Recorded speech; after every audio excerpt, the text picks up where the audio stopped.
Hey guys, it's Tommy, and this is my guide on Infernal and other skilling urns. So first thing you want to do is buy the soft clay off the G or mine it.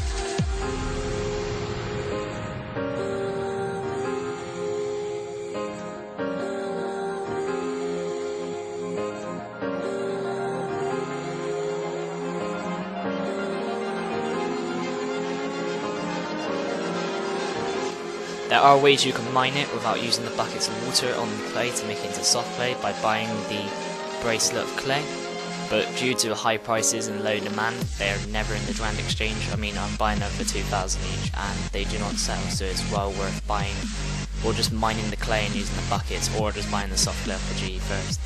Please note that you can buy the urns in the Grand Exchange. This is the part just showing you how you can make the urns yourself, get some crafting XP, but if you buy them off the Grand Exchange you are going to have to imbue them with the rune, which I'll show you later on. Next thing you want to do is get out your buckets from your bank, or you can buy them on the Grand Exchange, use them on the water fountain, then you want to walk to the clay mine. The nearest one is in Varrock.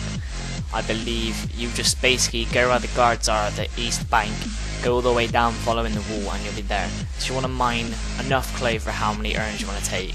It requires 2 clay per urn, so if I was you I'd get at least 10 or 12.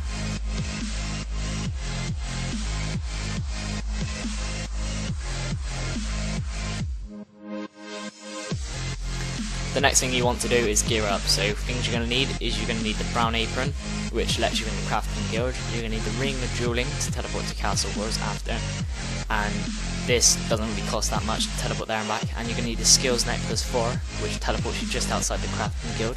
You can make a bit of GP per hour making urns, but it isn't really the best money, seeing it takes a while to make the urns. So I'm just going to quickly show you a run.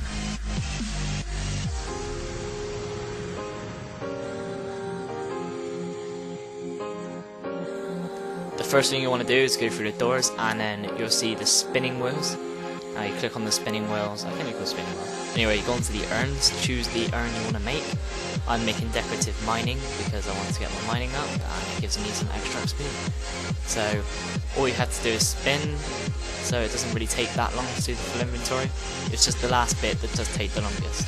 Now after you've done that, you want to come to the pottery oven, and then you want to use your urn on it, but it doesn't really work like that anymore, so you have to actually select the urn you want to fire up. So this is what takes the longest. It's not very good crafting XP, but this is how you make the final urn, which all you have to do now is imbue it with the correct urn, and then it will be ready for use. Now you're on to the next part of the guide.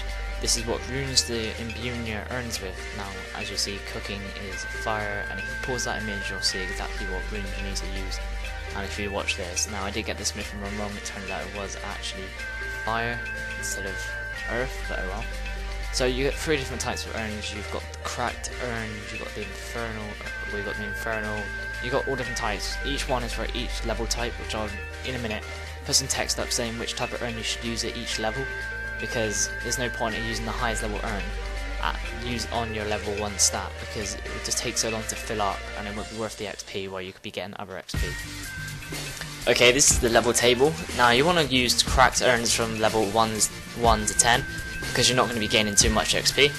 You want to use fragile urns from 10 to 20, because to be honest you're not going to be gaining a large amount of XP, and 20 to 30 normal urns, and as you can see, probably guessed it, strong urns from 30 to 50. Now 50 plus you want to use decorative because they get the most XP. Now I'll show you my way of filling up the urns.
So that concludes the guide. The next thing you need to know is how can you fill up your urns. There's only certain ways and different skills you can fill up your urns, such as if you are smithing, you can only smith certain bars. You can only smith the iron, steel, myth, adamant and rune. Any other bar doesn't work. If you're smithing adamant plate bodies or anything like that, it doesn't count, it has to be just smithing.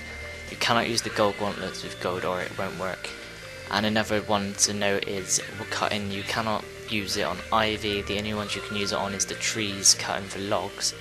So that's pretty much it for the urns. The next thing is, urns, you can only use them on ashes that you get from drops. You don't have to add them to the urn, but it works the same as a bone crusher. So if you have a bone crusher, when you kill the monster it adds the XP on, but this one just adds the ashes to the urns for you. So if you're wondering what XP do we get and how do we get it, all you have to do is click teleport, which you've seen in all those videos that were just on. Now the picture you're seeing at the moment is the XP table, how much bonus XP you can get per urn, from scatter to fragile to normal to strong to decorative. There's an XP table for all of them. So now you can see the XP that's going to go through. The first layer is the cracked. It's basically going for the different tiers to use, because the reason why you see mine's only got 4 is because it only uses 4, it doesn't have a decorative. The one thing you need to look out for is prayer, because the first one only gets a certain type of ash, which gets from low level monsters. Then it gets a little bit higher, such as greater demons, lesser demons, and then the last one would be you get the ashes from black demons, abyssal demons, anything demons pretty much. So this really concludes the guide. Hope you guys enjoyed it. It took me a lot of effort to make, so please give it a like and a favourite.